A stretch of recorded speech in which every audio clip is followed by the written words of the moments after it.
والذين قضوا الحق وبه كانوا يعدلون من رأيك كيدي تونياك وتونياك نتركلا كيدي الكند من سبت كتاب ونسون رب اشرح لي صدري ويسر لي أمري واحلل عقدة من لساني يفقهوا قولي mbe mbarin jibe lal be kondonna inshallah mbe kondondro folola badi bunkol la mbita wol o ko landingol jarankol okay inshallah nin kiyankol mume be ani momo be dawoda ni be tembo min do sayente nakacha bi lafta ke la se jeju nin se aisa ye programme o minke se aisa nyim mo flor be mon karamo ma wolle fama wolle muyti tolle be super islamic council be mararen gambia dino tamandinya kenya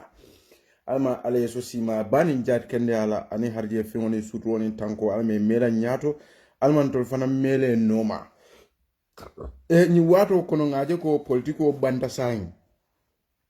mo lafta kuwo dol kelaje ngo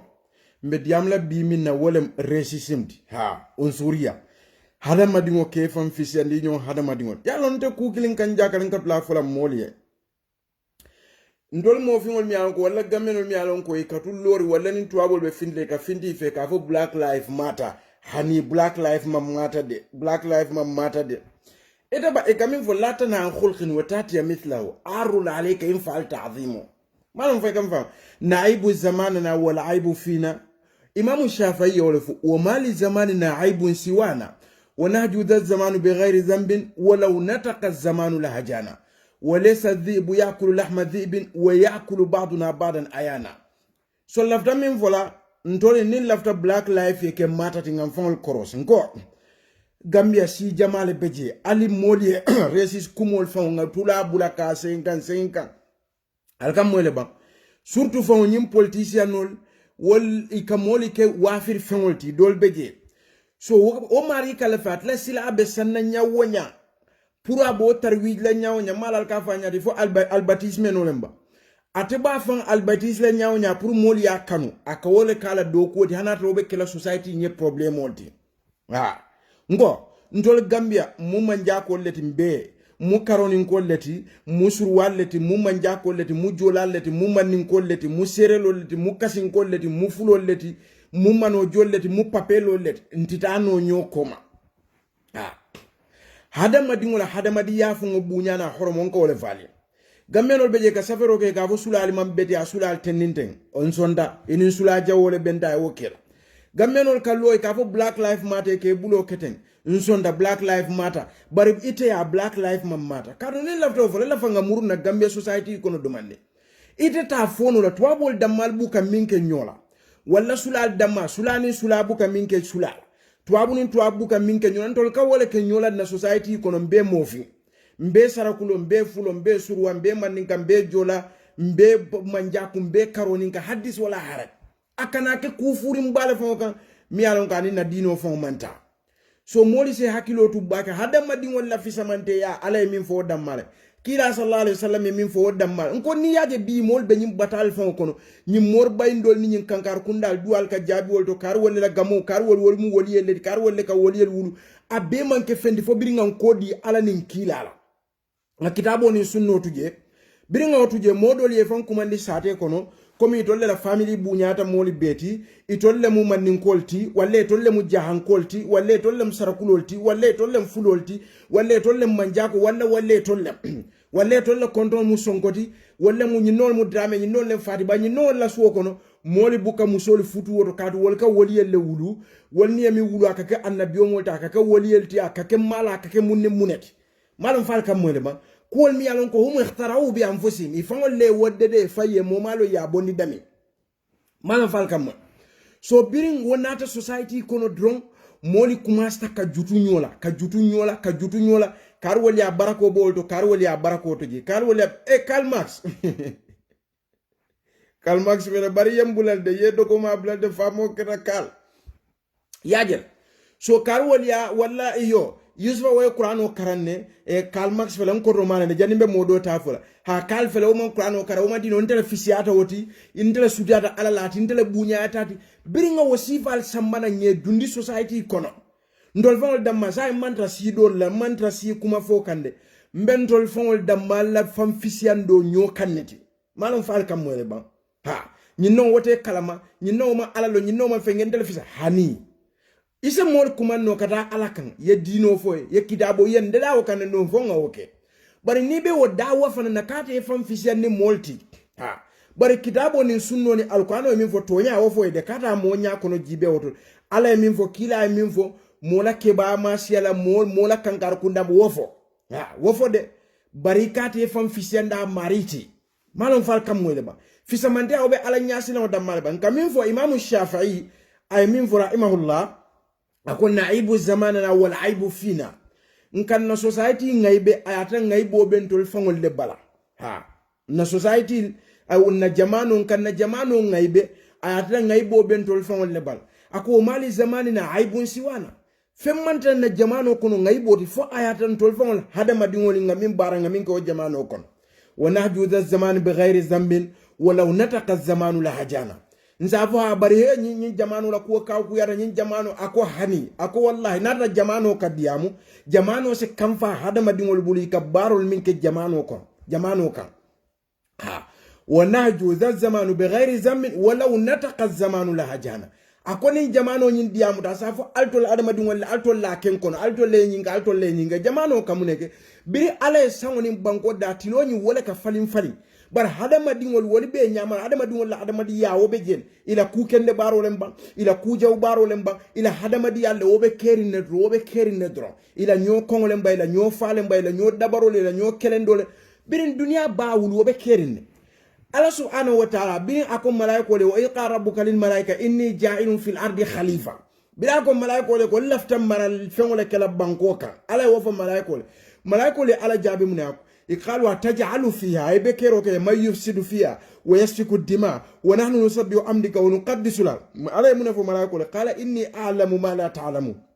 ndenga fengole long altol malaika ma millon ha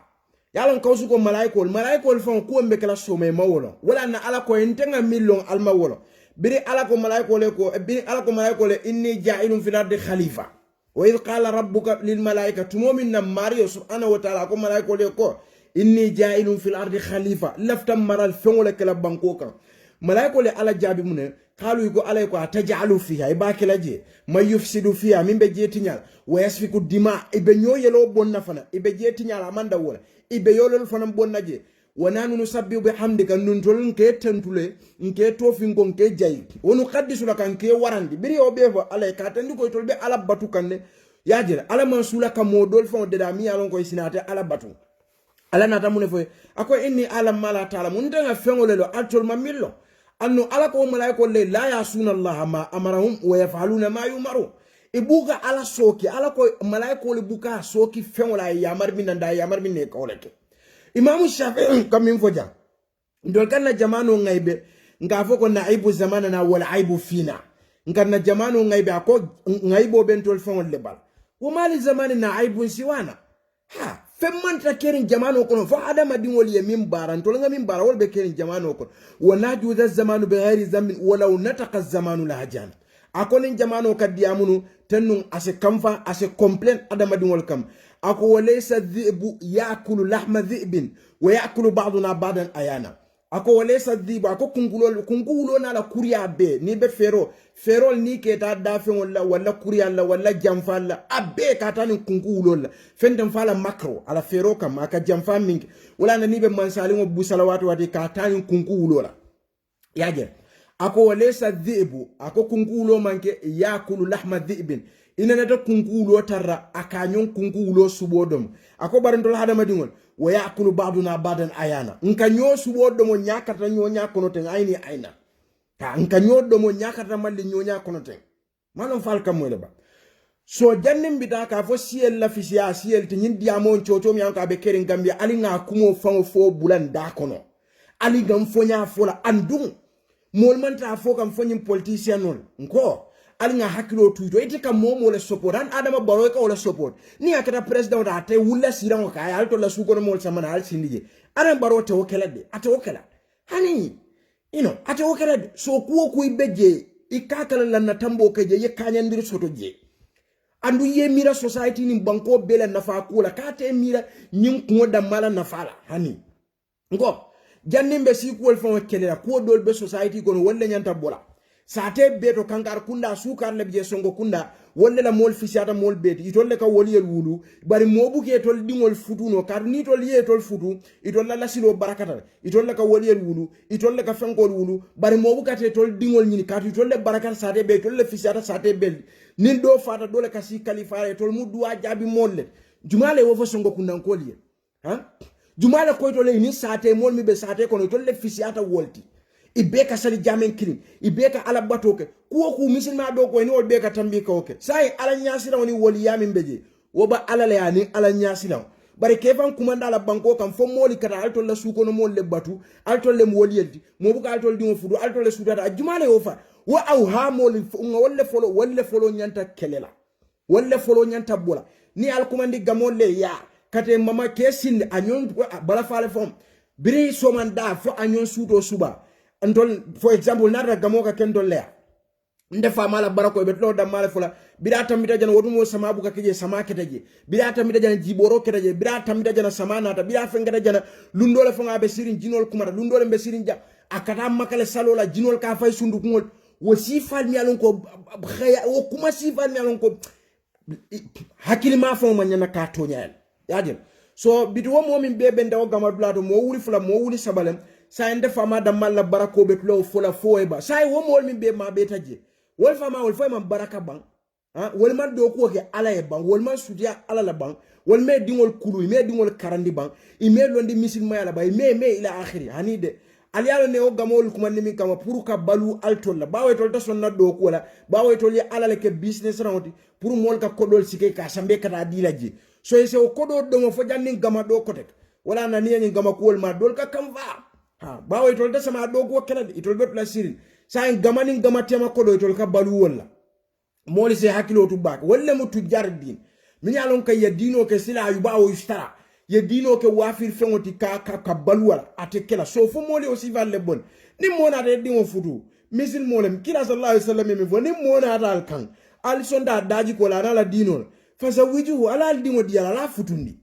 ha futu o birin kila sallallahu alaihi wasallam ba fula tun kawul marhabi arba muso ka futu kuna neka bi diniha bi jamaliya bi nasabiya bi khulqiha fa bi dhati din tabrat yada ala dino adaji ko ala nafulo adambe birin kila wo be fo fa pareta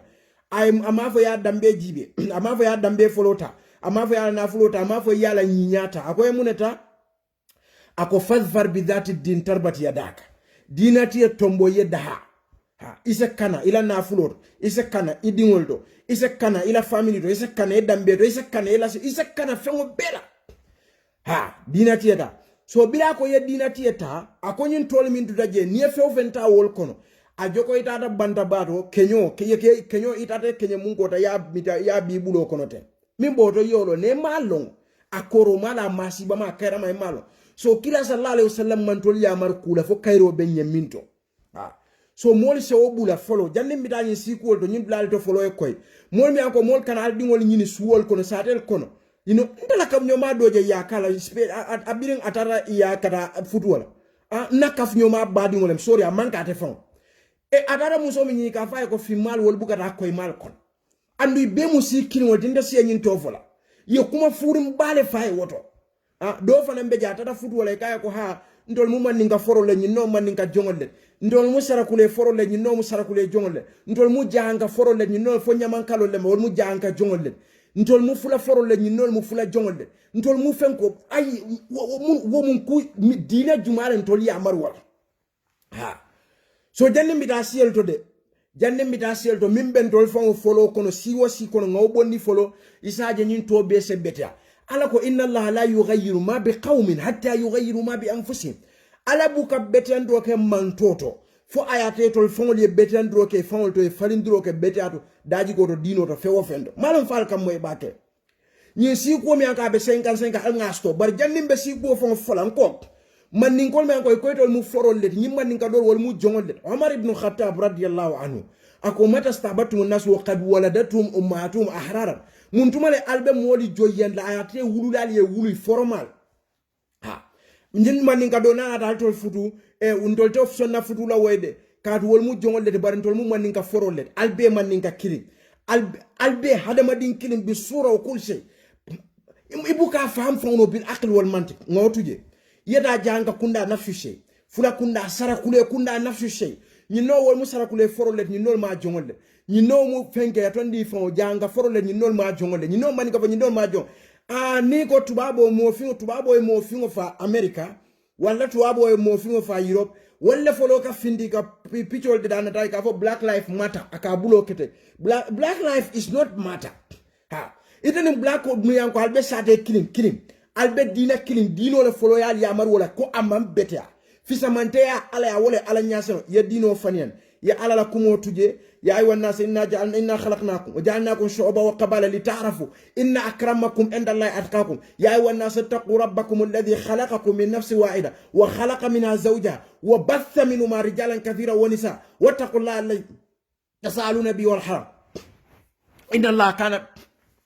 alaykum raqiba. So ni ala tata fayo kila sallallahu alaihi wasallam ni ngamen fulol min fol mu alquran ayole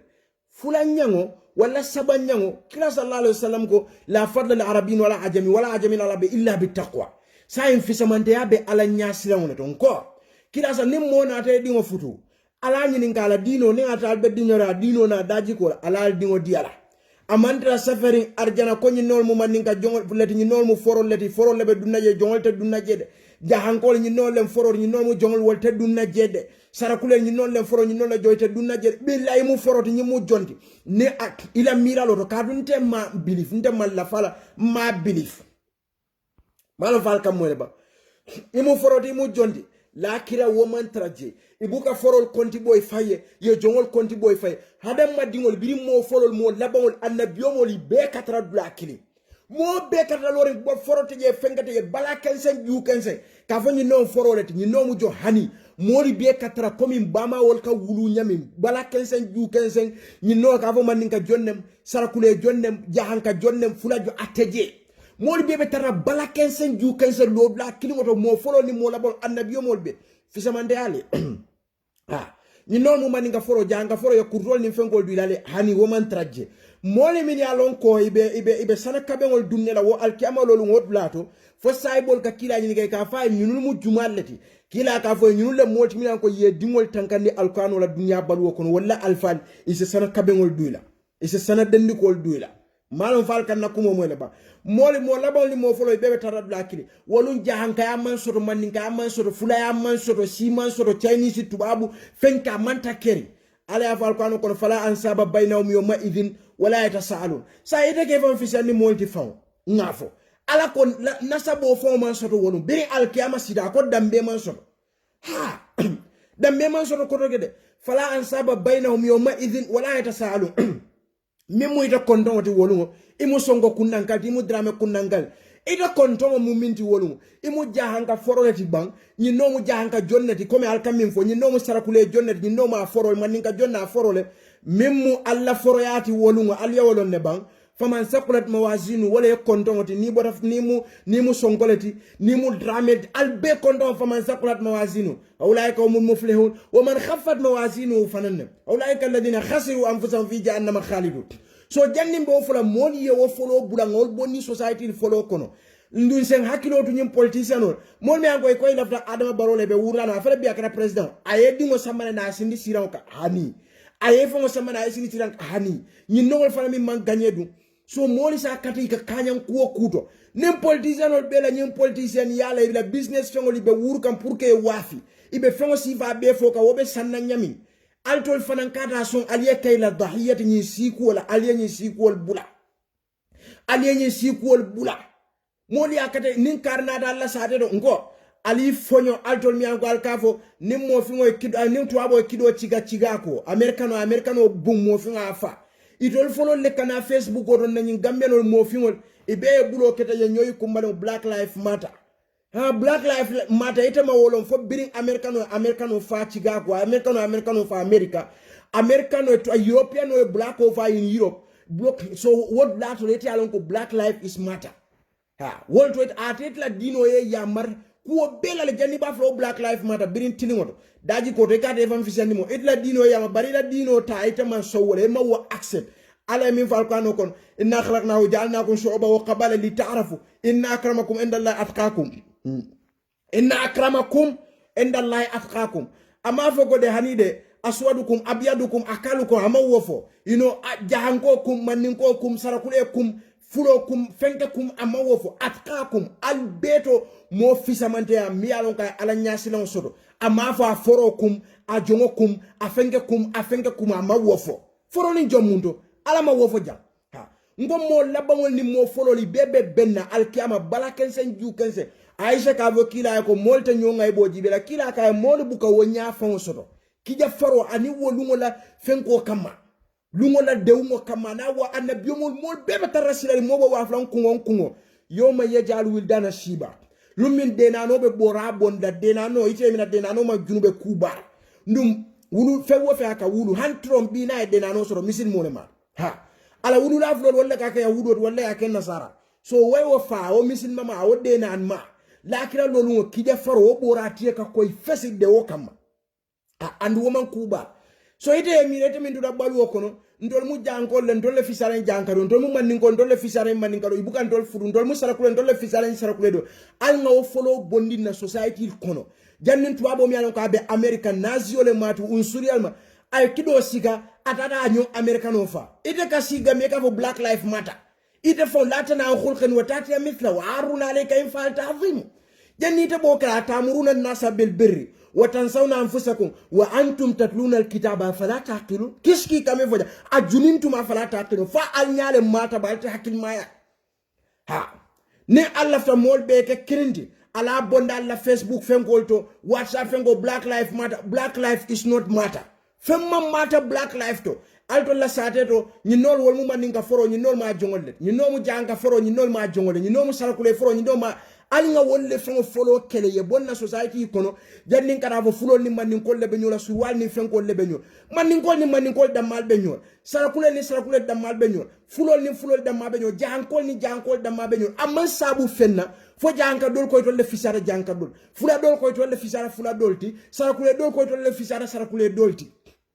alinga o folo bon ite ka o kala suokon walle badin ka ke inyabe wala o ka ke sate ko ite fo be sate do yo accept ibe sondi wala mo buga alto la mo fudu karato mo foro ni non mo jongollet malo fay kam tuwabo e kido sigay tuwabo fa am black of America Chicago ite ka findi fo alka protest wala black life matter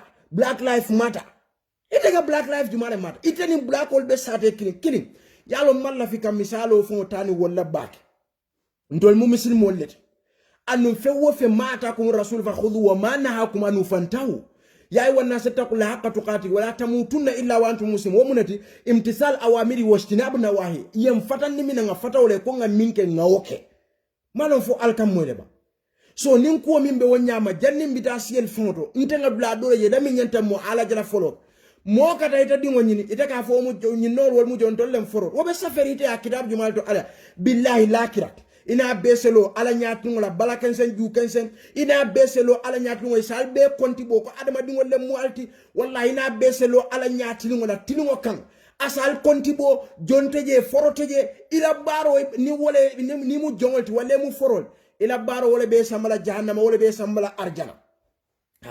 يا أيها الناس اتقوا ربكم الذي خلقكم من نفس واحدة نيكين وبل وخلق منها زوجها وبث منهما رجالا كثيرا ونساء واتقوا الله الذي تسالون به واتقوا الله سو ني على فمن تول ددا وكمان تول ادم ديول كوم بي بوتا بوتول بلان تول بي مو كينول ان جعلناكم شعوبا وكانن قبائل وكانن لتعارفوا وكانن وبي كولا بير على نيم بي فابرا كو ان اكرمكم anata fisamante yafo bida nyimbefo ngal deda ngal ke kabilolti ngal ke aliye nyolong ngal ke wobe ko la bida akoka ayo kumfa ka soronda min faslul kalam kumo e ban wala munta albe fisamante ma karande alakan wala ala nyasilanna hani wali ala inna awliya la khawfun alayhim wala hum yahzanun ala yafu alqanu kunu wala jumati alladhina amanu akomoni alonko ilatati ala law kanu munam itaranu yatakone ka ala nyasino bindo la satel tu mojelle wala kankar kunda jelle yitoliye fan kumandi woli yakata molla soko ni la bunko na siranka manu fal kamulo mo woli yakata siri molla siranka woli yakata siri molla siranka ni woli dobo ye woli doensi woli juma alto fo moni mi yanko ani be balura sateke alnya bala ama dina karanke ama londi soto amante dina kufa moto ate famale fa dron afane nyunda wa haftan bala dol fo bi taba sabala ko dol lemuy ye nyunda haftan bala fane si siranka sai ko keta kalifolle billahi wallahi talla masibo kedalde ali alo ne woman ke fendi fo adama dingol biriye kodi alale manson ka kitabo ni sunno ni dinoka ngombe murani ngana karawo be ke je sanji tannin fe ni sulal be nyoka mi an koy bota but limit le mbebe mu mahdarol to kuran tan ka dula kilin iman karaya kublo ha ningo sanji tannin fe amanke tili flati de womu sanji tannin fe womu metale do manni malon fal kammo nin sulal be je mi an koy man karaya kublo wallahi mbota je na kaf nyoma doje Ibrahima abe Stuttgart nkami fa tule asedi ata wala nan ka foja ke ba do be na sate do ay nyini nga fo akofo na taro murtani nene karaya kubiye nka em nene maje annum man sula fonje min ko nya alon billahi mbe molle ko na yenne fa ko nyelo mu wuliyat wo mo kini wala fon ka fo nyeko alquran o buga tankano ni o tanke ka halakile aka karamo lafo andu wata o karamo be balur Allahu akbar Abdullah ibn Mas'ud wali alquran o tanka kila la saybe jelle min alquran o tanka do ba france jayen kol abe talbe Abdullah no aka karamo ko alquran o buga tanka adingo alquran o tanka masaykhol mo kiliya gambiyanta to fula dimfula mbirin kay programme o kayen kol nan akwa karamo le fa en kay ko aka tanka ko nyani mbatu itariyata le mbatu nkane jabile nka akonyen dimfula beje qur'an o tanka le sayi tolle kanna mol sandi tajudo la basse nga sai ala minfo kila minfo afwan kila sallallahu alaihi wasallam minfo ikaramo minfo wala mbamfo kila minfo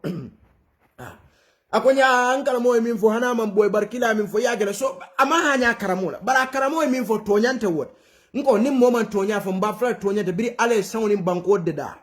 ay wuliani mfanya deda imma ni diam de tonya fo le fanya so mbo fola ni la tela keba ya oroma ya bunya ila keba ya ani moli muta palaso mi do bunyani oromo dila ifantu woto ni fani avo de be fon ya makamo tinyala so ngani mi fo janten janni ngaaje mol finda social media e ba fola fulol ni fenkol man ni kol ni fulol surwa ni fulol ala kumo tuje al wol fawol ta tuje ndol man ni kol fawol damal nga bayim fawol la society kono folo be ngam fankanya ko adama dingol mun tim be ka tama bankol ton kan niji kinol kan kinol fo mbebe baluri society kini wala konon tolle kata nyo baden tolle ka nyo futu malam fa kamwe ngo folo kala boje folo imam shafi'i yemin folem de naibu zamanana wal aibu fi nahnu ma fi zamanna ma fi aib ntolla na jamano ni wama aibu solo naibu zamana wal aibu fina ntol wama li zamanina aibu siwana wana jure zaman bi ghairi zaman wala nataqa zamanu la ajana ni jamano fon kadiyam abentul hadama dingol le ngay bela fentem fonga kukurngol minka kon walaysa dhibu ya kunkulo na la kunkuliya walaysa dhibu yakulu lahma dhibu barmunto wa yakulu ba'duna ba'dan ayana ndol kanyo domo subo domo nyaka ramadi nyoka ala yafu alquran kono fula saba nani lul hadama dingol birin nko ali mode woli yal bule ka keto la su kono talti mode woli yal bule ka ke dingol tata manke din tata manke la su kono tati fisa mande a ñinol mu jongol la ñinol mu foro mo ma fo e man fisiati fenna ala ya fo ala ñasilaw billahi la ka lolu ala se londa ya londi moli be fende tarra mol bala koy bawol ye wulu ñami ay foro konti bo ñama be jongo konti bo la wala ñam jongo foro nim be fata kabur kilin ko no banku kilingo forol ka laajan jongol kala hanata ali alla bade kol fatan jongol ka bade jana forol ka bade jana foro fanal kay bade al kasano leke ko fay do ka bade banku dole kon fo itol foroli ka bade dami nali je sing akake arjanol ti ba ha jongol alkate bade dami nali o sing wakake fendol ta buka ke banko alkate bade wol to ba shagel mukha ha fo jongol ni ali banko sing kate bade alkaminul fo jongol nte karunte onte la tarif bi hada nte man songala nte ya hada madingo nte fo manke mo kendati ngamo kendol kan wol fo be fisi adanten malam fay kama nyebe kanun kam fa misali la kende yaje baranka dami nyininka fo forol wala jongol ni kaburu dinko sin alal tulolon banko itol forol ke bade dami ikaraja arjana straight bank banku dole ka findi je bank so jongol nafsu shayba alingo ku jamale bijentol fon inma yatadhakkaru ul alba hada madingol nga hakilo fana use ko do laba hal ala hadira nim bengol fatan ngo na ngana foninke do me aba fokam yalo ala birin ako ulaika kal an'am wol jokole bengol fana woye bengol fana fenkel de birin bengol be tamaka yowmo ala ka ni hadama dum dol misal ko kontol ba biri ala ko balum balum adalla sabila wolle fon filta kata mi beŋol la beŋol fanan kondanda kaje ko hadama dingo dol fanan be yara fan tolle fanan hakil ma yata wolt foninge do be na foninge do be yakaf ala so kono jame o be je ay gadino ke je kuranta ngadula babo bali kana kanga o be je yiri fengol be je tem sene fengol be je ni wadano keta bali kata kanga ko ni kata ala nyambu fengol do mala yiri fi fengol be je bali kata dom ni wadano keta so ni wadano keta ani ale mu na bal ko keba ikalon ne sai mota je mol be tata jame o to sai tata salor wolto bal kata so wakata ni ko wo bal wolle hakil mata hada madimo dolti la dino la cour manon fal kam ni bal ye wadano moy bal ni wadano moy kan na nyul be tata jame to sai kata nyambo to ni nyambi jambo ni bal de bal ni la baya e kam bar hada madimo ni la hada madiya ko dol be je hakil wala karole buka wo fon understand no masibo kedal jannim bina fulol to wani maninkol le kay fam fisani fulol le kay fam fisani maninkol sarakulo le kay fam fisani fulol le kay fam fisani sarakulo jannim bo fula maninkol alla sateto altol mi yal fam fisani maninkol dolti alla miralo kadu fisamante ya na man soto ala ya o manke fisamante ya bebe ala ya de ni mo ka fisamante ya ala ya danje o ka fanne nene wala wontam fisamante ya Abu Jali wal mi yalanko itolle mu Quraysh la nyim fenkol ni la fenkol ibela o bela kila la saibe jelle bi yemini yalanko wolle fisiata Abu Jahl Abdullah ibn Mas'ud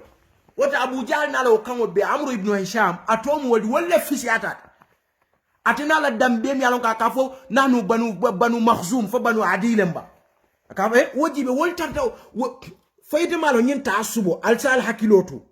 nyin kabaliyen nyin taasubo nyi resis ba fo mala ka nyade nyi unsuriya ba nyi resisim ya ba aka mo doli fale ko nante yani hasidiya min karte sonno moko abuka doli abuke watide anu jahili abra ba ma ka wulu aya wulu ni resisim yal billahi adama dingo ibuka tra resis faya tra kudantan beje wol bala ko jahlun wa takhallufun wa ta'assub fo isatra nyunul bebe nyapri nga sonno moko ata jahilo le mati atondi fama a balo bebe fari arrogant la konante yale mala kadu kam fari ha ali mo ja resista da woda muna na hani America ni resist oli kadu mol fala ni Europe ja ikadu mo fi mol fala ikadu kam fari no ne ka kido sigani man ku ke pim yebu yefa so wo mala kurango dole ta mari kadu kam fari watu akadu kam fari ne so mo sandu wo mu kurango adama di woyte kadu kam fari ba yete nyanda tan le docteur yete nyanda tan le piano to yete chak ya jibe mune bela so wol mu kurango leta kaminul wulu ni schizophrenia malo fal ko mo so mo li si hakilo to bak ala en tol bedde da ala ya fa alquran ko nanto ya wana sinna khalaqnakum min dhakari wa untha wa ja'alnakum shu'uban wa qaba'ila lita'arafu inna akramakum indallahi atqakum wa fasul kalam be nyanta diamo nyanta banna wolto ni koy mu misin mo lete hakkan يا أيها الناس اتقوا ربكم الذي خلقكم أي سلسلة الماري لم يكن قاتل الجدا من نفس واحدة كبوني كلمة بار دي همو فون بنتول على قوال سلند على سبحانه وتعالى انت لا الجدا كبوني كلمة بار وخلق منها زوجها وبث منهما رجالا كثيرا ونساء واتقوا الله الذي تسألون به والأرحام إن الله كان عليكم رقيبا عليه ولفم بادي مول bari sate kilimoto mannin kol koy to le fisara nyim mannin ka dolti suru weto ndi fawum be sarakulen koy to le fisara nyi sarakule dolti furol koy to le fisara nyi fula dolti jahankol koy to le fisara nyi jahankol mbe keno la kilinti nyaadire jannal kata siku o foloto ndet wallahi ningo nganyo kanu ka fanyale fonyoy nenka si telelto a social media ntol be mo kinoti one love one bluff kadib tonyante one love one bluff amanke tonyati ni la flo la sate to mo mi alon ko ite koy mo man ninka foro nyi ndo mu jongol ta foye ko ala ya mimu foroti je wala mim mu ala nyasila nati je mim fisara mo be wala ala nyasila nat ha wo foye bar wol fo bo ke ka altol be sate kliyo accept tubabo nazie trom mamaringol lemba al afwa trom mamaringol lemba nazie lemba abe America ay kido siga dada mo fingo bun kim tiga ko ayafa ikafo o sate mo mi anko atol bebe sate killing ikafo ayte ko mi mu jongoti ikafo al nga findi ngata protest la nga fo black life matter ali al bulo keten black life matter ate defo ka fo mi nga findi black life matter ite ko ite fisiata wol black life matter black life no matter ha ali ngo bula atamuruna an-nasa bil birri alka mol yamar ku kendola wa tansawna anfusakum alka nyina alfawla wa antum tatluna al-kitaba no alka alqur'anu le karan alka kitabu le karan alka kila la sunno le fo moli alka sharion le fo moli afala taqilun falta akilma wala shekishi kamin va konni me ma hakilma yani ay womu wala ko don ajunin tum fo al nyale mata ba afala taqilun alta hakilma ngaga kirindi janni ba fala surwal le man ko lebe nyola sai fulol ni man ko lebe nyo man ko ni sarakulo lebe nyo hani alwo fon folo tuje man ko mi be sate kili ni momo na te dingo nyini isondala daji ko na la dino lan do la misin ma wala fonye kila sallallahu alaihi wasallam yentol ya maru ala futundi bari ita dum bota karwol le bala karwol kay wol munnu mollet ñi non wol mu jalol let wala ndol la fisial ndol bu ko wol futu yalla ntam mama wol mu wol yellet ndol mu kalifo let ndol jimale wo foyde foyde ba garantie la ko i wo mama wol walle ka wol min foy min beke alay walla foy be arjana walla foy min beke alay fo alay wo mutale fama mutabban fo wol mu wol yellet foy manke wol yelti ban duwa wol fon wol yefan bare ñinu wol munnu mollet ñi non wol mu jalol let ndol mu wol yellet ndol ga khalifa yalla ndol le fisara mbuka wol futu wokola ni americano fa America New York ikafo Black Lives Matter wokola Gambia ni fengebe keri audio ntol bemu Gambiano leti ntol bemu killing leti ntol bemu one blood leti ntol bemu one family no amanke one blood one family ni ayatranka nyimmin fon dato teng amanta mol sonno mokon hani misil ma alima qawlu bil lisan wal amal bil jawari ka foni ne ngoto len chu fol ni kol yana baroke amanke ba fra dende mala tuja ide ka fon bem one blood tol be one family albe ya fo nyonyala hani kofta o sirin godo don ngonyim fo kala family mol munir nyim fo bota ten amma hani 2 second fo aussi ite mo kilimo ikawofo nafika ya man tambi wala sara kulel alni sara kulel min be sate killing alman fisiyeti fenna fo ala nyasilam forote je jonte je ni ne ata atol mu forolet wol mu jongol ni mo fata jal kada bade sango sandode aliye jongol bade bango kono duma aliyam la kala lolu ni ale mol belondi balaken se ju kensen mi yalon koy mu forolet yo ku rolni den ko du fay wala ale te tol konti boy fay wala to le da du arjana blado do ni jongol buka dun dami ayu abasin hada fengole mi yanko mol ya ikhtirai fengole yele dron yalo mol tata de bi fo ye ferol semeni fengole la society di kon wala la kabilol to idol le fi barika baluni wala ni aliaje minul ka ke bake yim fankuma ni mor kunda jama beje wala ni alfa fenga kunda jama wala yim fanko wali yakata sirin siran kon wali yadde ni ko kata sikira famala bungo ni wo fata do ya cika adde ni ko dum amanke fenti na society kon don fo ila balwole bedden ni ngabaleta tuno la je mol se hakilo tu imanke fen fo tu jardin mol se hakilo yalo me fenge kamin fo muarrikh al muarrikh al falastini mahmoud aqad mahmoud aku rijalu din lam yakunu nasabin abadan rijal din dina lonali imanke nun nasab bar mun hunaka nasabin tahawalu ila rijal din nasabin wal bejele haramiyin wal beje surmay wal beje haula tahawalu ila rijal din for example rawdatul makhazi fo mudina dunkelle la lesu rijal din wala raw etondi fo be sub islamic council na minu ben na council na mashayikhol min beje haula rijal din shama shawa abaman aba momo sondala iman songa mu da problème kadu kila sallallahu alaihi wasallam moli mo fo be kan annon to la sub islamic council alfal iman la fi mo be kan komin kamin fale mo ya tondi fo ide la balwo beke kunta yaleti dolo mi mo tay sabo ikafo sub islamic council kon wol fo de la fira mo sifa la fira for example yaja so ningo rijal din wala mo majlis al ala wala nuzaki allah ahad mbuka moja ikafo ko teninte ma fi mujamala ye ku kendo min ken kawle fo annu itol fana mo adama din wala ko intol mu nyami yu atondi fo yukhtiun wa yusibu wo musunnat la fi khalqi nam mom wa mu annabiyo mol damallet كعزم هم النبي وما غير الأنبياء ما في حد معصوم لا من ترجي you know so nse hakilo to wodo yusibuno to bari la kaira ko aninto ngela minje wala sia andu hanye ishtihado ke wa akhta wa usib wa fo da mamu ye barajo let so wa kamal awla umri jalid ما نفعل كم so النصابين الذين تحولوا من الحرامية ومن السرماية ومن إلى آخره هم روضة المخازي هؤلاء لم يكونوا رجال الدين بل إنهم نصابين نينو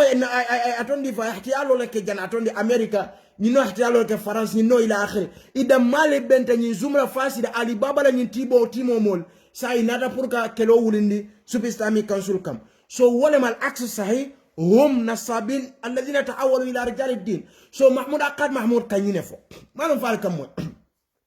سو مول سي حكي لو تو باك ساي جاني بني سيكو دو فلا جاني مول بافلا سالكول ني فلول ني فنكول لبه نيولا bandingol alni mandingol nyimbe sate killing imam fisiati fenna fo ala nyasilon de andu ala nyasilon waka ke nyaadi den tol be wolone wolen ka kitabo ni sunno mut ka sutiya ala la kake woliyet wole ala nyasilon ala le wofo alqur'ano kono kila sallallahu alaihi wasallam fa nata fo moli ala ya fo kila ya fo la fadla al arabin wala ajami arabi illa bit taqwa amanke fen fa ala nyasilon Quraishin kol yalo ne Quraishin kol itatanu ikawasu ila Quraishin kayala baki wala na kila sallallahu alaihi wasallam bila be yamaro sabana puri nyaton ko noma ay misalo ta Quraishin kol fo kada jongol sannan dami Ethiopia Addis Ababa Bangkok Ethiopia Eritrea ning atondi Addis Ababa wala Ethiopia Habash malam fal kam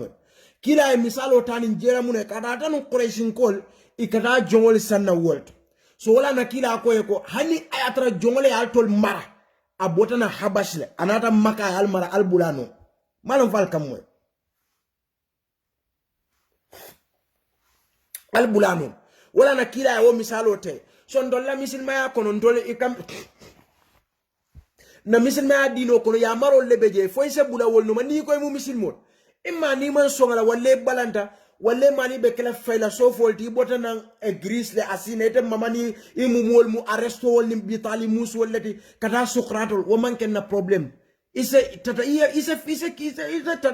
fengo malo mba franyadi ise keno ifaye fayla so vote le bala akumonyin nde forcer la de bal mi muto nyati mbo fulala koni mu misil moti ya marol be o misil ma yakono ikaso wolle kawole muta yana ke misil mot imani balanda ndolte forcer la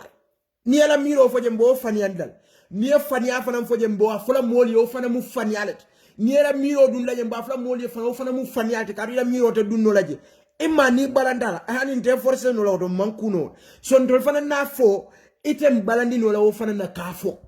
kadu wala mfishani bani salan kol kanu la tana una munkarin faalu la bisama kanu yafalun janni ba fla surwal ni manin kol be manin kol ni jolal ni fen kol be nyol alwo tuje folo manin kol al ni manin kol ni be sate killing albeke kilinti mo kada fam fisani mboti hada madin kendo fo ka fama jile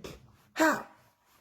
ale o fa alquran kono wala tuzakku anfusakum alkata alfan jayyal bal fam fisad la mol wa alam biman ittaqa atlalo jumale ala nyasira so don tol beti bar say mon la sate to songo kundan kol beje wol mu kalifo leti ni nol wol bu kawol fudu sara kulel beje jan kol beje ni nol mu jongol leti sara kulel ni nol mu jongol leti nol mu nyaman kalol man ni kol ni nol foro ni nol mu jongol leti ma sibo kiral de ala kafo alquran wala tazafalatu zakku anfusakum huwa alam biman ittaqa ha ngobo ni dina juma am ni qur'ano min kafote woni min fo ka okay ko ka qur'ano nyin karane bitum malum fay kaajeje wala bu kaajeje ha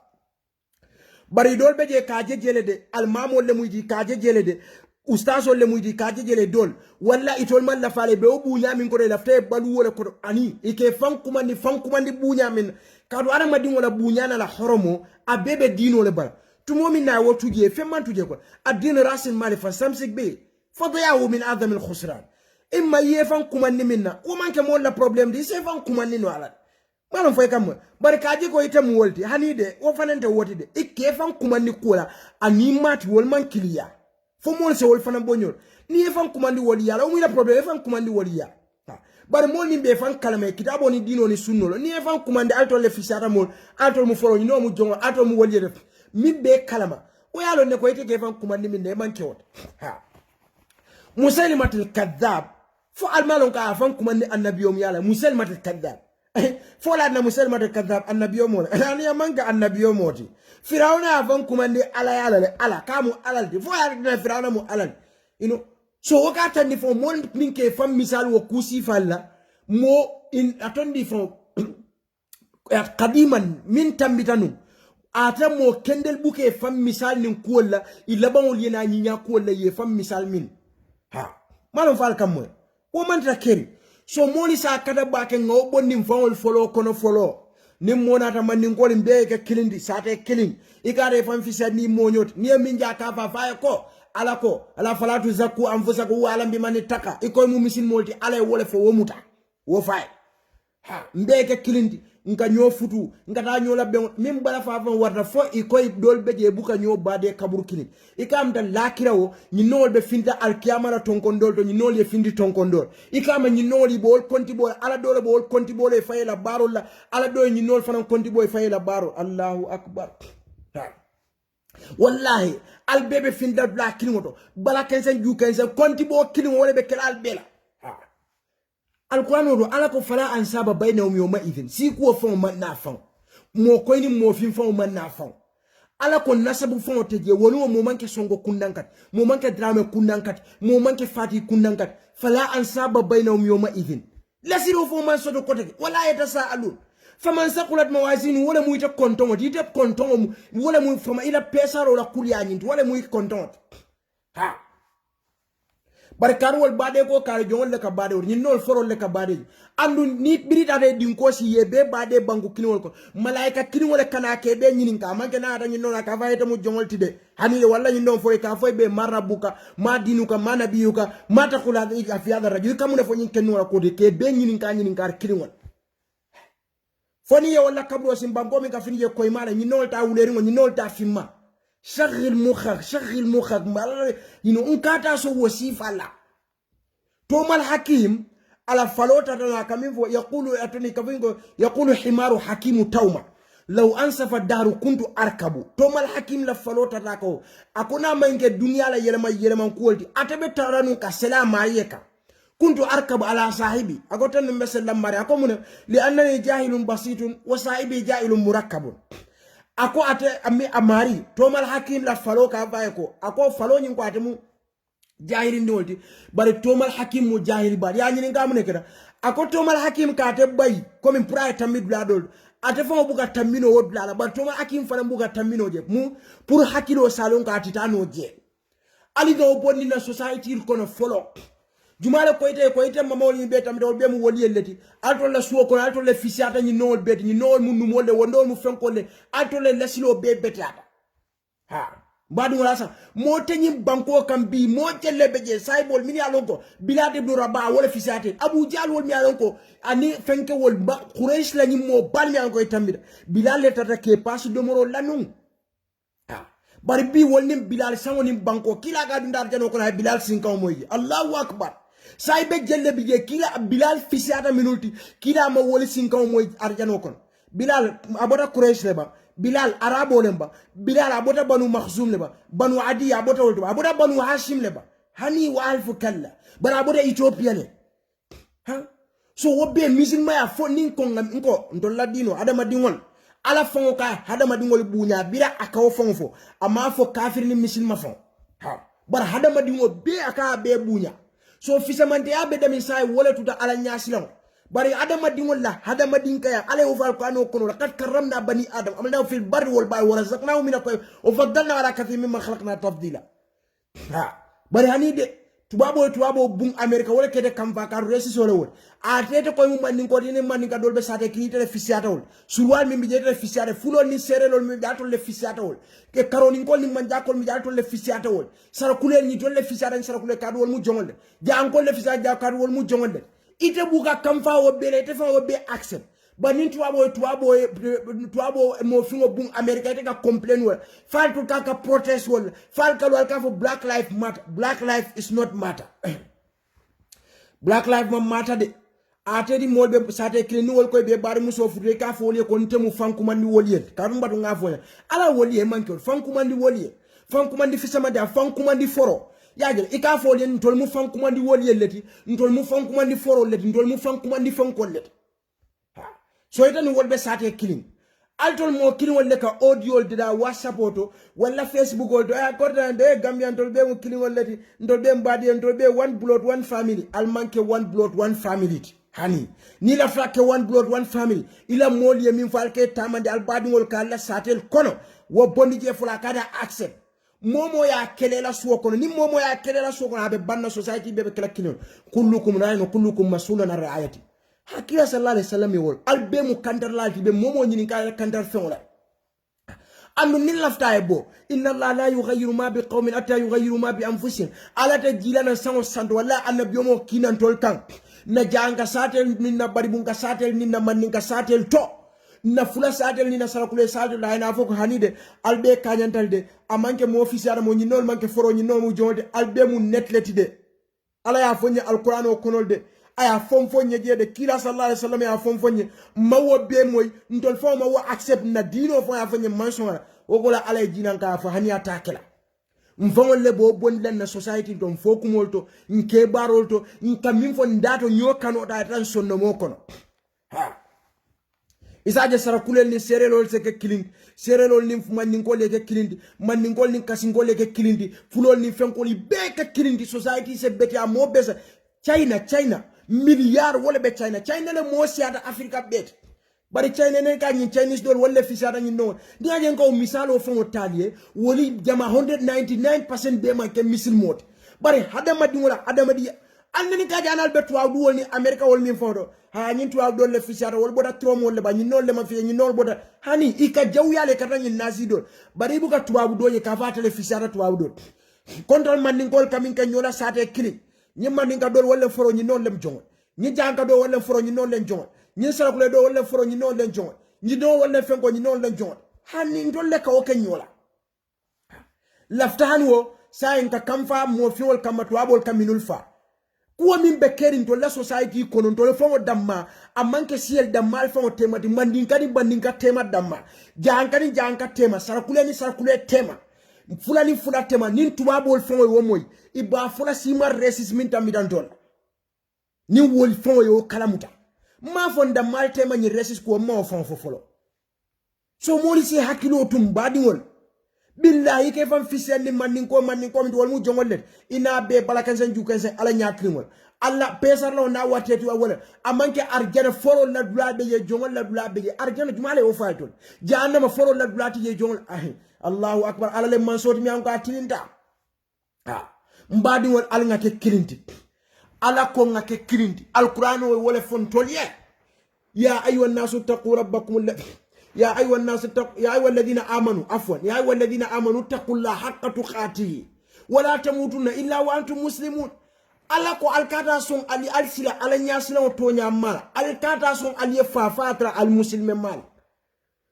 amma foko al sarakule mal al maninka mal al jola mal al kasinka mal al jomal al foro mal al fenke mal ako alkata son ali fafatra al muslimin mal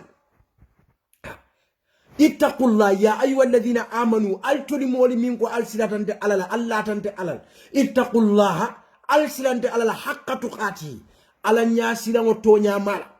amanke ala nyasilango made in China ta fake made ko mol kanyum fankuma ndol min beram hani haqqa tuqati ala nyasilango original mambe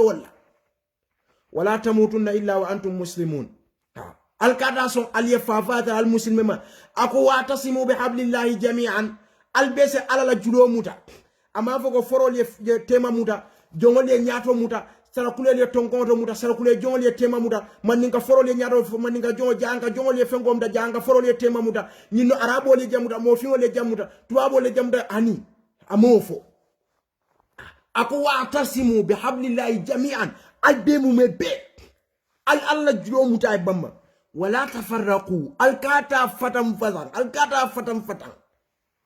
alkata janyang ko biñi janyang mi be kerinde maninga forol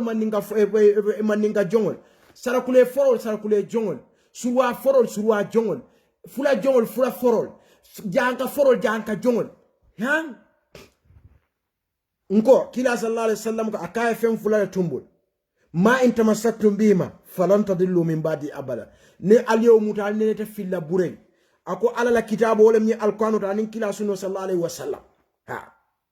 anda ko en tuminka leylu akana harwa atilibulo jokole ko asudo jokole ko atilibulo wallahi la yazigwana illa halik mo buka jenke wala ka filwoma fo aya tara amari mu kunna kuya dingolati ala ko atasimu bihablillahi jami'an wala tafarraqu al be ala la julo muta al kana sale fatan fata ama bo forol le ka tonko to muta janga forol janga jongol wole koma muta maninka forol le ka maninka jongol arabo le ka koma muta mo fiwo le nyato muta fengol le ka fe ninde mo fiwo dol fon je koy ka arabo la resisin le vonde ka sile ngambulo landa idol ka minke nyola arabo da malbuka woke nyole la bangol kande ndolle arabu fisiari wolde ndolle arab fengol yani nde menta arabo le kono nga million sula ali amma wolo mo fiwol kono my friend karundi ni mare tata ye maje mutani nyi sula dol le fisata nyi sula dolti ndara dubai le maje je hande maje ye qabila al qabila wol sotore momo ka fakhro sura al qabila bari ñi arab dol wala fisara ñi arab dolti ñi no wol arab jonde ñi noy buka bade kili ñi no wol ka bade ñi bade ko kareto ñi no la mol wol ka ke wol yelle ñi no wol ka gamañin la ka ñi no ka gamañin la nte majeje ni mi ajeje safu bari nte maje ha wogo lan kana mo fi nko ko min bete follow ya wo bay ha ite follow ya je bay woto follow betandi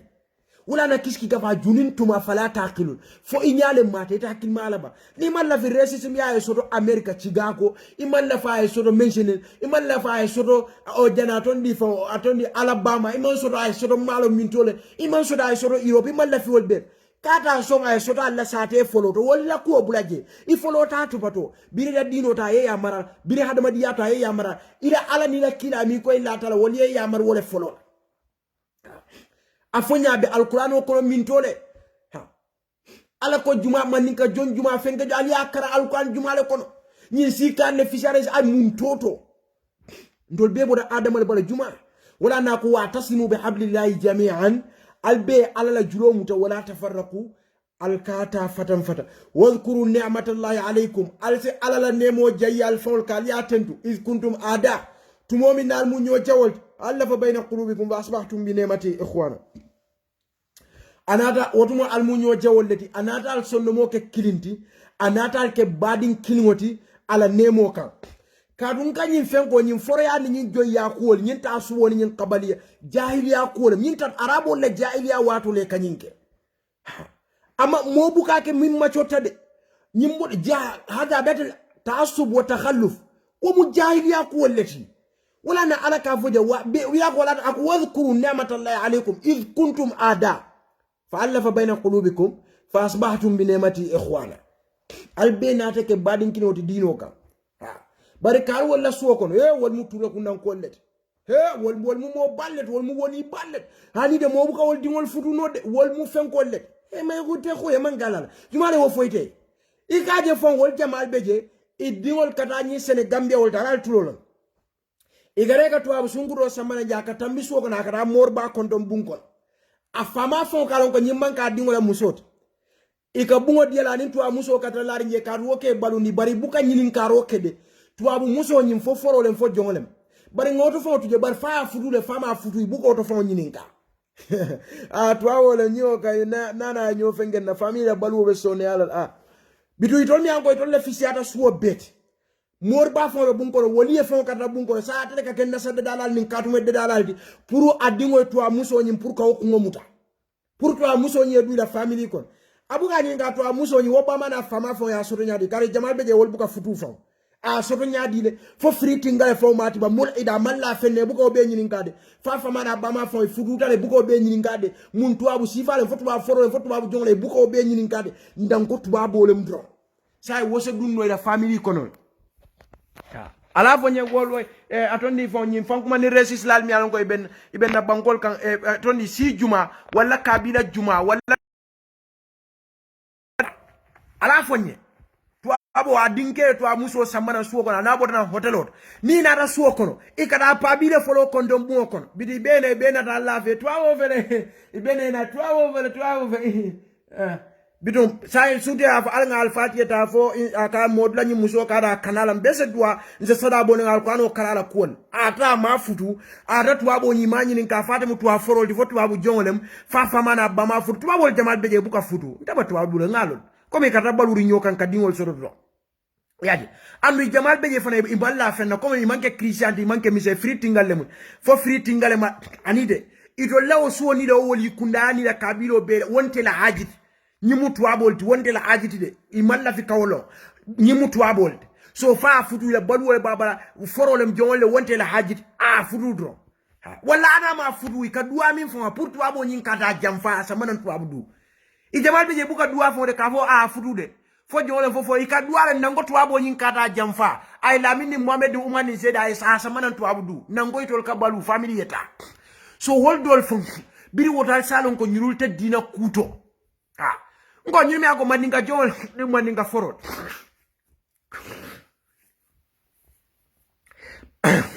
maninga jol ni maninga forol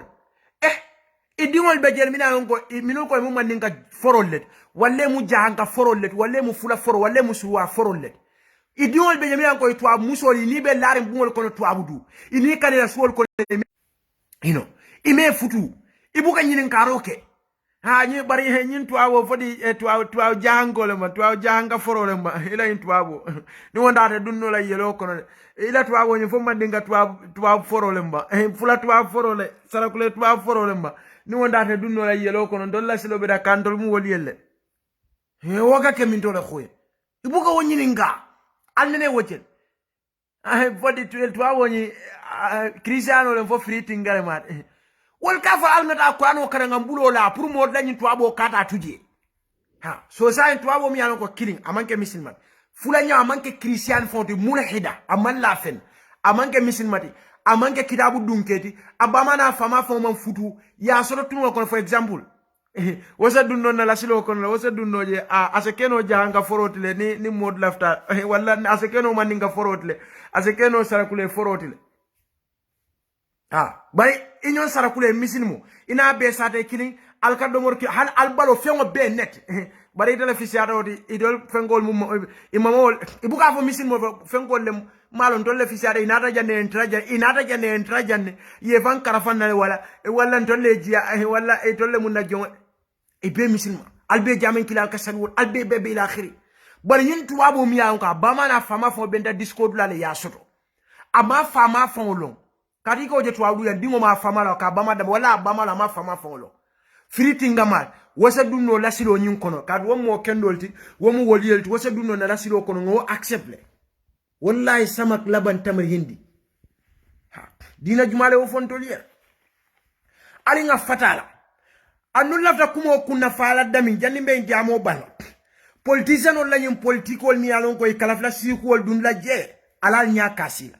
adam baro afela kira president mo mi alon ko e kam motol nyun kata e campagne la ka borim la be fa ayesi la place ani amesi nije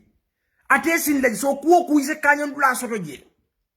malon fa gam ni mol na te be diamu kan adam baro to yala walla loya dabo to yala walla mama kande to yala walla fenge to yala e ka si ko dundi ala fa la bula period aldol fanen kara ke sababu di ko senga ate kilimin ka fo banko ka ate mo kilinne mo jele to daje mo million fula antol be kata ke resiso nga ke kilin ate min da maka fo na be kelata e kat barindol kata atla kumo daw ate mo kilinne tol mu jamalet so mutol kata ate danko anu mino fanan kata to awdu je kanyi audio ni video bonni be safero kala ndolle tamu banko din ndolle fengel i jamal be je politician o be Gambia ngalom politician o be Gambia atele ka newspaper ni letal safe pour itaga bankol mito asilo dundi je yeke o banku dinwolt wala kanalo bi kate fasa ika foko ikara mol no ida carte fayle botana Senegal ite manke Gambia no ite mu jinan ko ite fengen kol alal hakilotu aya trawo pol parti kunton ko min fawta am patiti aka fake newspaper de da molye aka safero ke molye la asilo to du banko America woni Europol fo woni o banko la passeport so de man sanji lulu fon keje wala molle kana findi ka fay ka refasa atekala minul sababoti ye passport nin kaytol so America wol German wol England wol blalto o mo kin wolle kana findi dolle tamu nyim bankoti billahi wallahi banko be malalale fengere re fejite fenge faylaja ata te banko min do passport o babul hana man sanji lulu keje tuwa bol ya o man ko wol ya problem bila o kayto so lummi ani wotu abo be kante o banko ko bela birin carte fe wo fen hana dingo wuluja se keno mansat Obama mwale misal sutunet Obama fala aslo mambo Kenya Ilhan Omar mi yalonko ya bondi refugee camp le to Nairobi ya Kenya Ilhan Omar ali yalon ne Ilhan Omar bi mum fen Ilhan Omar mo americanolti Ilhan Omar bi abe America la barlama America la palmeno ta ka diamol Ilhan Omar mundu bala data America Ilhan Umar fa wuluta America American passport ba wulu before abe America la parliament Ilhan Umar Angleterre la fengo wo Pakistano mi mo Angleterre London na umdati London na alkalo wo misil mo Pakistano ni fodi awuluda fodi angalele mat ngama abora Pakistan amambo janale fon Pakistan na fengo to Pakistan amambo Kabul le ba wala Islamabad ngama abora Islamabad le so nyumi alon ko alsal hakilo tujo ka findi ni social media to e ka la fala control mbay banko talale man ngol is majority wala fulol is majority wala sa kulol majority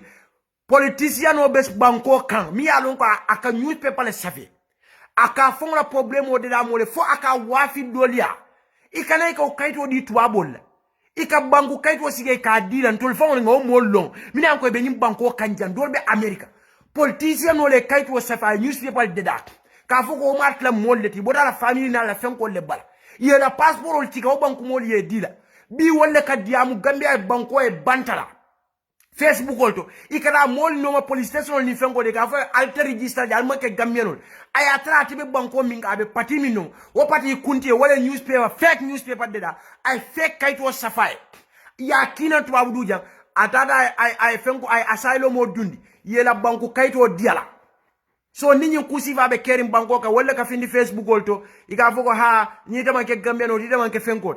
dol beje bololende ika pati min support pati kunti ani wala tinne be ka diamo bankol minka ye wala passeport ol soto abe bulo kono so bari itolbe banko minka ta fro wala control manke jamanol ti manke americanol ti manke canadianol ti manke atondi fa angalel ti de ito fro wala de bari gambiano mi afulo mi ankalata gambia wala sarakule wala maninko abota na jina bisaw wala malo nyaade a dingol na fengol be wuluja ay kayto soto wote kenu la gambiano bari daga pati kunti mi sobo bi nada Europe jaye azailo mo dundi wala newspaper dede wala safero ke koy bodata la pati kono itata yodi tuwabo le passeport o ciga ya dila sa itamu jamanol itam americanol wontem problem ti bari nyino mi ko adiwol be wulu gambia o manke gambia not dukare alinga nyo tonye bula hada madun ka tonya fon fangol foloka wala jimannakum shan'anu qaumin ala alla tadulu wa aqrab lit taqwa alni molla dungol kata tina wala alla moli kon kata tina al kata ila tonyafo ali la tonyafo nun tonya manke mota ada madingo bi niko ibel wakilla molla la fiko e betla wala fola ite wo sotle bina la fala do yale kon woto mi mutonyati wofo de ni mi lafta la fala ni akuyata mi anya babu je wonten la problem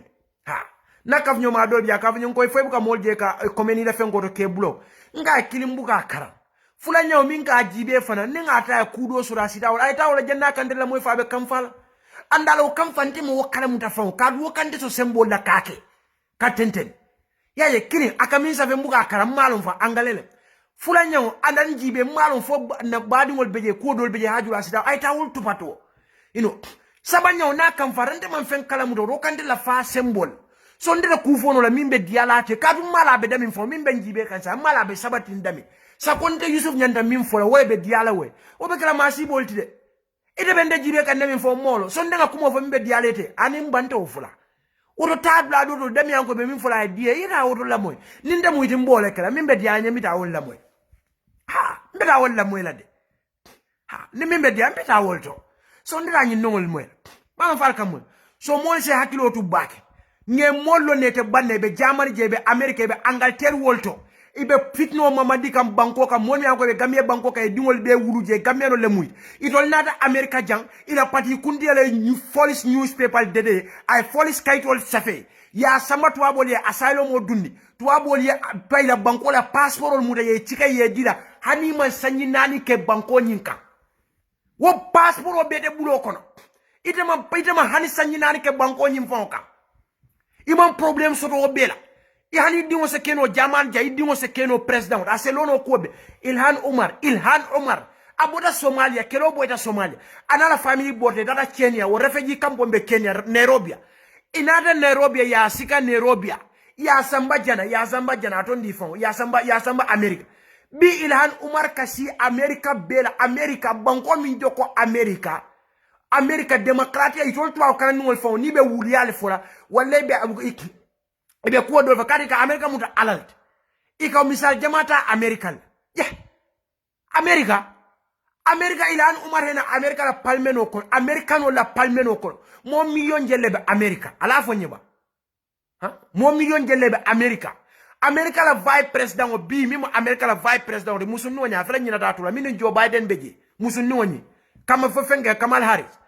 Harris fal malon ka abama mu India nolti ba aboda India le ba New Delhi Kamala Harris abama aboda India le so ndu itol fawol kanyil lonne de e kanyilon Angela Merkel ndebe nyim banko min ka Angela Merkel mama bota Poland ne waso fo almawla Italia satala be Angela Merkel amma bol ay nyim banko mara sanji tang anina Angela Merkel fo altol ma wolomba Angela Merkel mama bota waso le Poland fo altol ma wolo so ho manke jamanu li a problem ti Angela Merkel ke presidenti Caracas banko ka altaji be Raúl Maduro la original bota Colombia le alma wolomba atlebu Caracas la presidenti bi adu bi Hugo Chavez be jaba ko do ko badi Gambianol anunga nyi min foten to karaningol of course 100% ya belon ngani min foten ya belon ne ko wole be keri nyin to karaningol fo ali amre malomba ngani min foten ya lonne demokratia America demokratia itola demokratia to karaningol la jero to fes malom fal kamul mom yalon ko Obama ala aslo bota Kenya bari nga misalo da Ilhan Omar fo banko min joko America wala palmeno ko ye mo bondi refugee campoto Nairobi Ilhan Omar abela fenko to bi abela palmeno ko bi America no ma problem soto ndu tol min fo yan ko ila ibe pati min to la kunti ay fake newspaper dede ay saferol ke ay dol konton ka kontoti pour babol salon ka ni bota family clean wala ye passport so de bo bankol to ka carte fay wo bankol to dingol wuruje dingol se lono mansaya wo be manke ya problem bare Gambia mom ya ko Gambia no le mat dingol be wulu Gambia wo manke Gambia di kato mun abuka mandinga kanf so moli se hakilo to sifal to back annum pati wo pati le ayin kana aliaje ni siko atela fto wole kala business round manin ko le man fulo le sarakule le albesa kata aliya jamfa pati nyina albesa kata aliya jamfa pati nyina de moli se hakilo to back aliaje pati wo pati don ko England Angleterre banko altol ka fos Gambia Angleterre alma 400 years London ngama 10 million people wala be London wala alkalo be wamu Indianolt womu Islamabad abama na fama be sorry Pakistan ole mat abama na fama be wuru Islamabad le Shahrukh Khan na ba fe Imran Khan na banko mol ba angale foy kole ko nyimbama na fama boda Islamabad le bang Pakistan ole muyti bang ate lono la London na alkalia ko le faya win bare Gambia no fo bo London Angleterre yo accept le isonda wala Ilhan Omar ta ya accept le Raúl Maduro ta ya accept le mbe jumala fola kotege Obama ta Barack Obama ya accept le Angela Merkel nko abota wasole Russia mama bota wasole jana sorry Poland na capital to waso abota wolto woman ke jamanu ya problem ti nun kuwa iktisadia alami ay minke jaman na economy in history mo nene make Angela Merkel mama bota Poland waso anene jamanu je lota balin iko Angela Merkel fon amanke jamano tide kada mama bota wasole aliaje jamano lal iko Angela Merkel mama bota wasole Poland ate keno la janti Czech Republic braga banko ila nyim president pabino wembeje sansa abota Slovakia le yalo yo atondi van jana atondi fon ikafonya di fo Yugoslavia bang nata nu wole ma se keno kilin bari sa in Czech Republic ba fayele Slovakia ba faye Slovenia ba faye so bari bragan kon wol man problem soto kaje ko moye wulu yo ve sonda tondi fon Slovakia ay ke Czech Republic la presidenti wol man problem soto moye bo yo tondi fon Slovakia ay ke braga president wol man problem soto bari hanan fe tul to kan nul fon man problem soto bari Gambia dron nga itol mo kinol de bari la agenda fanan kande ila miro kande ani ye fero minje wala ne ka foy man la fi wala alsal hakilo tuito back so alkata so yal nene ko la miyan ko be larin palato kan mo be nyabala tuwa be koyri ngo America la atoni fon fenke Manuel Valls atatan François Hollande na time watle by president of France Manuel Valls aliane Manuel Valls a wuluta Catalonia le Spain alialo ne Spanish ole matiba atelen France la vice president François Hollande na watu alta jibe Sarkozy mi alon ka France la president ya so France Sarkozy la original botaminto Hungaria alka fo damye majar abota Hongaria le Sarkozy fal ma wolomba français man problème sur Sarkozy bo Hongaria ke France président français man problème sur et mon problème sur Manuel Valls ay wulu Barcelona Spain na ke France vice président du kar mbadin gamenol ali nga wasifa al bula bar ne ali aje politique no li kanyi sifa fo itolla agenda le plano minana de kala fi kata wala use kam molkan pour be futala jenyami al kata son wala kata son sen hakilo tu baketo idi la business fengo sang aka jare hani ya hadama dingol ke sadati pour itolla business fengo ni waysan so molle be kala hakil tulal malon fon kam fal kamol moli se wasifa al bula bankol mi anko bi banku dingol beje muy la president wol mambo banko fanka wasi aranto fono la janga bank ye naxda min ko banko to la to adu la to sa malon fal kam moy baké so moli se nyina wasifa la ni alemi jakani resis kuofo mo kilina damma ala tuje ntol mi mu jamaati nga kafunyol mfulo manja kun serel nsara kulo malo ntol be mu kilinet badin kilingo society kilingo ntol le wuluta nyokan ntol le ko mu musulmol as christian de ma sara kulelem ndolle bebe kafuri nyol bari mo fananta fono la moli e kabula moli wa gambi ka fe manke gambianol ti aya traite la parti kono e ka dol fon control ke control e ka fake newspaper de e ka saferol ke seni yiro bankol to ni asylum mol dun fo e ke la atondi fon ila parti la paper e ke wafi dolia ka saybul pour kata asylum mol dun ya america passport ol soto ya england passport ol soto ya german passport ol soto womo kinol kanalo e ka fa e kete fasa ite fon ye mira ba e fon ye mire mine ke ba ite ye mira ko ite atina wole o banko passport ol soto anu se ko be kenor ni no be ko wuluda gambia biri mumol foy kumoli be wuluda gambia wol manke gambianol ate kete kala kayto wafi molia e kala agenda ila patira ko be wafi ka newspaper de da e ka kodo soto ike mol control jel mandi control ti tuabol ka fenko dia bawo mu politician baldi banko ga yelo ne tuabol kala passport ol dira idingol se carte le fayno se ayta so wol se keno banku dingol ti bar banku dingol mi be gambia wol te keno la banku dingol masibo alal hakilo to mo sifal alaman tankani hasili ani nafika nga hakilo to black life ma na matata ndol nga katam folol yeke kilindi اللهم ارحمنا بالقرآن وجعلنا إماما ونورا وهدى ورحمة يا رب العالمين اللهم ذكرنا منه ما نسينا وعلمنا منه ما جهلنا وارزقنا تلاوته آناء الليل وأطراف النهار أجة يا رب العالمين اللهم صل لديني الذي هو اسمة أمري واسع الدنيا التي فيها معاشي واسع الآخرة التي فيها معادي وجل آية زيادة لي في كل خير وجل موت راحة لي من كل شر اللهم إنا نسألك عيشة هنية وميتة سوية مرادة غير مرسوم الله اللهم إنا نسألك خير مسألة وخير دعاء وخير نجاح وخير علم وخير عمل وثبتنا وثقل موازين عقل الإيمان والفضل والغب السلام والوفر ونسألك من الجنة اللهم إنا نسألك موجبات رحمتك وعزائم مغفرتك والسلامة من كل اسم والغنيمة من كل بر والفوز بالجنة والنجاة من الله مصمم من خشيتك ما تعول به بيننا وبين معصيتك ومن طاعتك ما تبلغنا به جنتك ومن يقين ما تؤمن به علينا مصائب الدنيا ومتنا بأسمائنا وأبصارنا وقوتنا أبدا ما حيتنا واجعل الوارث منا واجعل ثأرنا من ظلمنا وانصرنا على من عادانا ولا تجعل مصيبتنا في ديننا ولا تجعل الدنيا أكبر همنا ولا مبلغ علمنا ولا تسلط علينا بذنوبنا من لا يخافك فينا ولا يأمنا اللهم لا تدع في مقامنا ذنبا إلا غفرت ولا هما إلا فرجت ولا دينا إلا قضيت ولا حاجة من أواج الدنيا هي لك رضا ولنا فيها صلاة إلا أتمنى أبعدنا في الدنيا حسنة وفي الآخرة حسنة وقنا عذاب النار ربنا تؤاخذنا إن نسينا وأخطأنا ربنا تعمل إنسان كما عملت عليهم قبلنا ربنا ولا تحملنا ما لا طاقة لنا به واعف عنا واغفر لنا أمنا أنت مولانا وانصرنا على القوم الكافرين اللهم حبب إلينا الإيمان وزينه في قلوبنا وكره إلينا الكفر والفسوق والعصيان واجعلنا من الراشدين اللهم اجعل بلادنا من أحسن البلاد آمنة مطمئنة إلى يوم التناد على بركة باك diamola man diani mistake o be jewbudan tele bala nemin be ya takuta la kuta ni sawabu benda obda alal balate timana te franka koltima sallallahu alaihi wa sallam